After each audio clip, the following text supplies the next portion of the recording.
la reine est morte.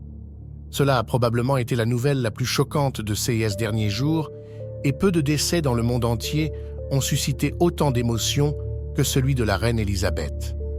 Cependant, peu de choses sont connues sur les circonstances de l'événement. Peu de personnes savent réellement comment se sont déroulées ces dernières heures. Mais que s'est-il exactement passé au palais lorsque son destin s'est accompli? Dans cette vidéo, nous allons donner un aperçu des derniers jours et heures de la reine Élisabeth. Alors, commençons. L'année 2022 aurait dû être très spéciale pour la reine, car en février, elle aurait célébré 70 ans sur le trône. Cependant, la reine a contracté la Covid en février, ce qui, compte tenu de son âge avancé, représentait un risque particulièrement dangereux.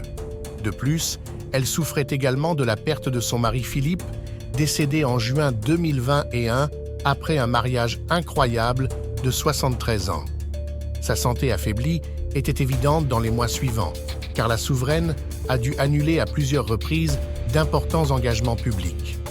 Bien qu'elle semblait heureuse lors de l'inauguration d'un hospice en 2021, elle semblait également assez fragile et, pour la première fois de l'histoire, elle a refusé de prononcer le discours d'ouverture du Parlement britannique. Selon l'auteur britannique Giles Brandreth, qui a écrit un livre sur la reine, il est possible qu'elle souffrait depuis un certain temps d'un cancer de la moelle osseuse, mais il n'y a aucune preuve de cela. Comme vous pouvez le voir, la reine a réussi à tenir bon tout au long de l'année. Elle a pu célébrer son jubilé en juin 2022 et même participer à un court-métrage en son honneur.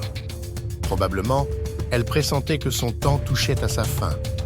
Maintenant, avançons jusqu'au 6 septembre 2022, 2 jours avant la mort de la reine. Malgré sa maladie, la reine d'Angleterre était habituée depuis des décennies, elle était toujours dévouée à son devoir et accomplissait une tâche très importante pour le pays. Elle a renvoyé le Premier ministre britannique Boris Johnson et a nommé Liz Truss comme sa successeur. Ce serait sa dernière apparition publique. L'exceptionnel est qu'elle n'a pas reçu Liz Truss au château de Buckingham, mais plutôt au château de Balmoral. C'était sa résidence d'été en Écosse, où elle s'était retirée avant sa mort et où une équipe de médecins et d'infirmiers s'occupait d'elle. Une photo non officielle montre la reine âgée de 96 ans, souriante avec des lunettes de soleil et un manteau, assise sur une chaise. Bien que la santé de la reine Élisabeth fût gravement affaiblie à ce moment-là, elle a essayé de ne pas le laisser transparaître avec son style professionnel et ainsi, devant les caméras pour son engagement, elle semblait épanouie malgré son âge avancé. Seule une tache sombre sur sa main droite a préoccupé les observateurs lorsque les images de la dernière réunion officielle de la reine ont circulé dans le monde entier. Cependant, cela allait changer radicalement 2 jours plus tard. La nouvelle première ministre nommée fut la première personne en dehors du palais à découvrir à quel point la situation était grave. Lorsqu'elle a été la première à prononcer un discours au Parlement le 8 septembre 2022, une note lui a été remise et elle a quitté soudainement la Chambre des députés sans que personne ne sache ce qui se passait. À 12h32, la Maison royale a publié un communiqué indiquant que les médecins de la reine Élisabeth étaient préoccupés par son état de santé. Peu de temps après, Liz Truss a également tweeté que tout le pays était profondément préoccupé. Mais que s'est-il exactement passé au château de Balmoral? Comme cela a été révélé plus tard, l'état de la reine, qui était en réalité encore relativement en bonne santé la veille, a changé instantanément. Bien qu'elle ait apprécié un dîner avec des amis la veille au soir, et même plaisanté, à minuit, elle a dû être conduite à l'infirmerie, qui était d'ailleurs plus complète que celle de nombreux hôpitaux londoniens. Une équipe de spécialistes l'a surveillée et a effectué une batterie d'examens pour vérifier ses signes vitaux. Cependant, lorsque la saturation en oxygène de son sang a commencé à chuter, la nouvelle selon laquelle la reine ne vivrait probablement plus très longtemps s'est rapidement répandue, en particulier parmi les membres les plus proches de la famille royale. Ainsi, peu à peu, les proches parents de la reine ont été invités à se rendre en Écosse. Son fils Charles et son petit-fils William ont immédiatement abandonné tout ce qu'ils faisaient ce matin-là et ont pris un jet privé et un hélicoptère pour se rendre au château de Balmoral en Écosse, où la reine était pratiquement inconsciente. Alors que ces informations fuitaient lentement, le peuple a réalisé que sa bien-aimée reine était dans une situation difficile. Même le prince Harry, qui était en basse estime au Royaume-Uni à ce moment-là et assistait à un dîner de gala, a dû partir immédiatement et se rendre en Écosse. Bien qu'il fasse froid et pluvieux, ce jour de septembre, de nombreux citoyens se sont rassemblés devant les grilles du palais de Buckingham, témoignant d'une grande inquiétude, toujours dans l'espoir que tout irait bien. Cependant, beaucoup dans la foule semblaient déjà être conscients qu'ils devraient bientôt dire au revoir à leur reine. Alors que de grandes foules de personnes attendaient sous la pluie devant le palais en Angleterre, espérant le meilleur, les médecins ont progressivement réalisé que la reine était dans ses derniers instants de vie. Vers 15 heures, ses signes vitaux étaient si mauvais que sa mort n'était qu'une question de temps. Cependant, comme cela a été expliqué plus tard, ce fut une bataille de 12 heures pour essayer de sauver la reine, mais elle semblait être en paix tout le temps. Le 8 septembre, exactement à 15h10, heure locale, son cœur a battu pour la dernière fois avant qu'elle ne ferme les yeux pour toujours. Sur son certificat de décès, la cause officielle du décès a été enregistrée comme étant la vieillesse, ce qui signifie que la principale cause n'était pas une maladie grave. À 16h30, la mort de la reine a été annoncée une fois de plus en tant que première personne en dehors du château. 2 heures plus tard, la maison royale a informé le public que la reine s'était éteinte en paix. Depuis son arrivée à 10h30, le prince Charles était resté aux côtés du lit de sa mère avec quelques proches parents. 6 petits-fils Harry et William n'ont pas pu arriver à temps en Écosse pour dire au revoir à leur grand-mère. Immédiatement après l'annonce de cette triste nouvelle, les drapeaux du palais de Buckingham ont été mis en berne et les foules qui attendaient dehors ne pouvaient pas croire qu'elles avaient perdu la seule reine qu'elles connaissaient. Beaucoup de personnes ont immédiatement commencé à pleurer et la nouvelle du décès de la reine de 96 ans s'est rapidement répandue dans le monde, laissant des millions de personnes en état de choc.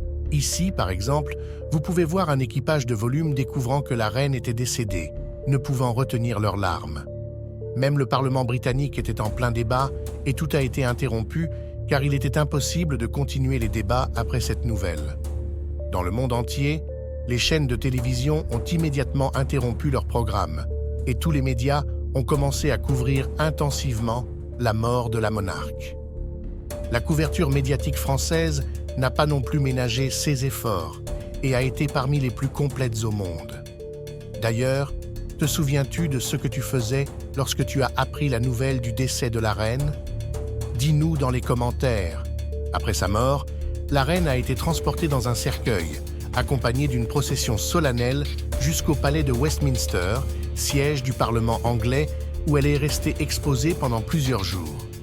Ainsi, le peuple britannique a pu dire adieu à sa bien-aimée reine et pas moins de 250 000 personnes ont profité de cette occasion. Le 19 septembre, les funérailles ont eu lieu. Naturellement, la reine Élisabeth a reçu des funérailles d'État grandioses qui ont commencé par une cérémonie à l'abbaye de Westminster à laquelle des représentants de nobles du monde entier ont voyagé. Ensuite, le cercueil de la reine a été transporté lors d'une procession le long des points les plus importants de Londres avant d'être finalement transféré au château de Windsor où il a été déposé dans le mausolée aux côtés de ses parents, de sa sœur et de son mari, trouvant enfin son repos éternel. La mort de la reine Élisabeth a laissé un immense vide dans le cœur du peuple britannique et du monde entier. Elle était une figure emblématique et aimée qui a régné pendant plus de 70 ans et a été témoin de nombreux changements et défis tout au long de sa vie. Sa mort a marqué la fin d'une ère et le début d'une nouvelle ère pour la monarchie britannique. Après la mort de la reine, son fils Charles a accédé au trône en tant que roi, devenant ainsi le prochain monarque dans la ligne de succession. Il a été couronné lors d'une cérémonie solennelle et le peuple britannique s'est uni pour le soutenir en cette période de transition. La mort de la reine Élisabeth a également eu un impact significatif sur les relations internationales. Les dirigeants du monde entier ont exprimé leurs condoléances et rendu hommage à la reine. Elle était une figure respectée et admirée à l'échelle mondiale, et sa mort a été ressentie par beaucoup. Au Royaume-Uni, la période de deuil national a duré plusieurs semaines, pendant lesquelles les drapeaux ont été mis en berne et les événements festifs ont été annulés. Le peuple britannique s'est uni dans le deuil et a célébré la vie et l'héritage de la reine Élisabeth. Malgré la tristesse de la perte, la mort de la reine Élisabeth a également marqué un moment de réflexion et de célébration de sa vie extraordinaire. Elle laisse un héritage durable en tant que leader fort et dévoué, défenseur de la monarchie et figure inspirante pour beaucoup. La reine Élisabeth sera rappelée comme l'une des plus grandes monarques de l'histoire britannique et son règne sera considéré comme une ère de stabilité et de progrès. Son héritage vivra éternellement dans la mémoire du peuple britannique et du monde entier. De plus, je vous invite à découvrir d'autres vidéos de notre chaîne, comme celle qui aborde la monumentale dispute entre Michael Jackson et Prince. Ce conflit historique entre deux icônes de la musique pop saura certainement susciter votre intérêt et vous offrir une vision fascinante de la rivalité et du talent de ces artistes légendaires. N'oubliez pas de vous abonner à notre chaîne et d'activer les notifications pour ne manquer aucun contenu exclusif. Profitez-en pour partager vos commentaires et suggestions dans la section des commentaires ci-dessous. Nous sommes impatients de Contin Hué à vous apporter des informations et du divertissement de qualité. À la prochaine vidéo.